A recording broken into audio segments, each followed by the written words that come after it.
It's so nice to meet you. It is so nice to meet you.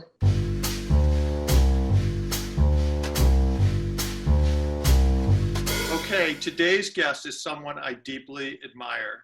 Jacqueline Novogratz is the founder and CEO of the Acumen Fund, a global nonprofit that tackles world poverty by investing in sustainable businesses, leaders, and ideas. We're going to do a quick speed round. Sunrise or sunset? Sunrise. Kigali or New York City? I gotta say New York. Do you have a favorite book? Their Eyes Were Watching God by Zora Neale Hurston. And how about a movie you love? Citizen Kane. Something that would surprise us to know about you. I love to dance on mountaintops and sometimes on tables. How about a country that you haven't visited that you want to? I actually would love to go to Cuba, which is crazy that I've not been there. How about a leader that you admire? Dead, Nelson Mandela. Alive, Angela Merkel. So let's back up for those that aren't familiar with your fund and give us a couple minutes on the fund you put together almost 20 years ago and what your idea was then and how it's evolved in the last almost 20 years. Almost 20 years ago, I had already worked on Wall Street where I'd seen the power of markets, and I'd also seen the limitations, the power to enable innovation and prosperity, the limits in terms of excluding and exploiting low-income people. I then moved to Kigali, where I started the nation's first microfinance bank with a small group of women, and I saw the perils of top-down aid and in terms of creating dependency. And so I was looking for a way of using capital, but recognizing that we have all kinds of capital, to invest in entrepreneurs who are such seekers to solve some of the biggest problems of our time. So at the heart of it was patient capital. We would raise philanthropy, we'd make 10 to 15-year bets in entrepreneurs trying to solve healthcare and housing and education, energy, agriculture. We would support those companies, and any money that would come back, we would reinvest in innovation for the poor. Meanwhile, our assumption was we would actually solve problems.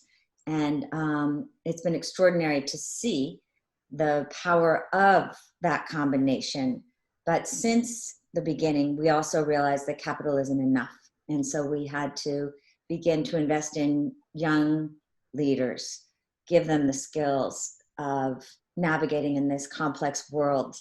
And ultimately, we built Acumen Academy as the world's university for social change.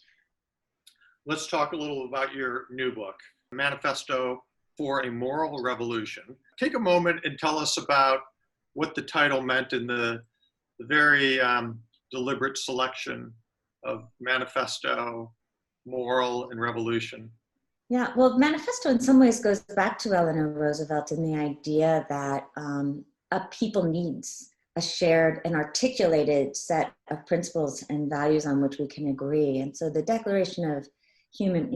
Universal Declaration of Human Rights after World War II was a profound document to help shape the world to come. It was an idealistic document. And so I keep thinking about what would the document be today in the world, and how difficult it would be to have anything come from on high in our interdependent world.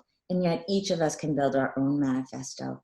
Moral, because you and I grew up in a generation where, as I said, we celebrated money, power, and fame.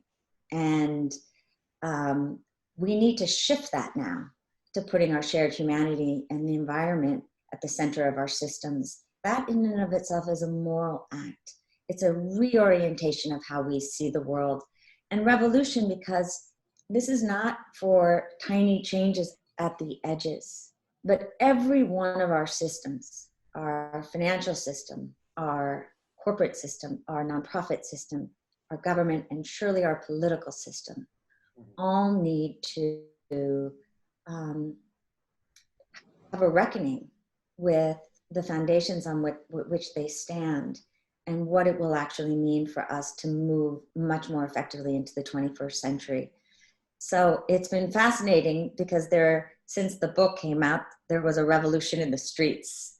Our next chapter, however, is to take the principles of that internal revolution that comes neither from above nor below, but inside, to actually now do the hard work of building the institutions in which we all matter. Jacqueline, what's the best advice you received early in your career? Too many people, young and old, live provisionally. In other words, they feel that their deepest yearning is something that they would really love to do, but they can only do it, they think, once they have, and then fill in the blank, gotten their MBA, gotten married, built a house, had children.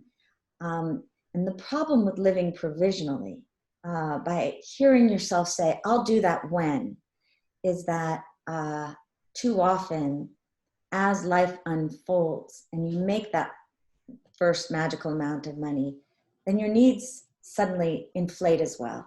And so when I look back at some conversations I had with friends who were going to do the change the world thing after they had done 1, 2, 3, and 4, they suddenly turn around at age 55 and say, what happened? And now what? And the good news, it's never too late. There's always a new chapter. But I think it's about an honest reckoning with oneself around who are you and where can you be of the most use now?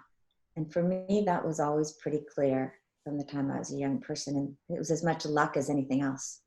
And what are the lessons that you take away and that we can apply to things going on today in our country, particularly with the regressive impact of COVID and the communities that are being hit? Are there lessons that inform you that would help us as a country do better here at home? When I think of the United States today, where the whole world has looked at this country as a beacon of hope, of possibility, this is a moment for us to step back and renew our ancient values. What does freedom mean? And recognizing it can't exist without constraint. That we have rights, yes, and we also must hold to responsibilities. That money and capital and markets are here not for any other purpose, but to create a society in which all of us can flourish, can thrive. And that also is at the heart of what America has that no other country has. And so if we can find the courage to reimagine the United States from the perspective of insisting that first and foremost we protect the weak, the vulnerable, the poor, recognize the fault lines and the gaping wounds across race and class that we've seen with COVID, and that the brave young people of all races and persuasions have seen, and with Black Lives Matter, we really could build this country back better.